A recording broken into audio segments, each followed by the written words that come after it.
శ్రీమాద్రి నమః. అందరికీ నమస్తే అండి. ఈ దేవి నవరాత్రులలో అక్షింతలనేది మనం యూజ్ చేస్తుంటాము. అమ్మ అష్టోత్తర నామాలు అది చదువుకుంటా.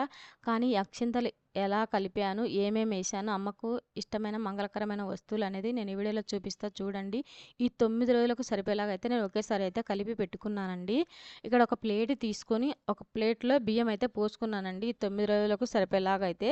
తర్వాత జవ్వాది పౌడరు, జవ్వాది లిక్విడు, పచ్చకర్పూరము, ఆవు నెయ్యి, అలానే పసుపు అయితే ఏసి ఇలా కలుపుకున్నానండి. కలుపుకొని ఒక బాక్స్‌లో అయితే తీసి పెట్టుకున్నానండి 9 రోజులకు సరిపోయేలాగా.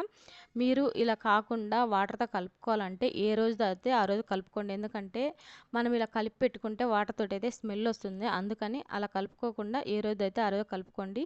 ఇలా నెయ్యేసి కలుపుకోవాలంటే ఇలా కలుపుకొని పెట్టుకోండి. 9 రోజులకు సరిపోయేలాగా సరిపోతుంది.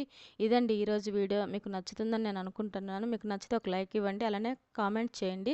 అలానే నా ఛానల్ ఎవరైనా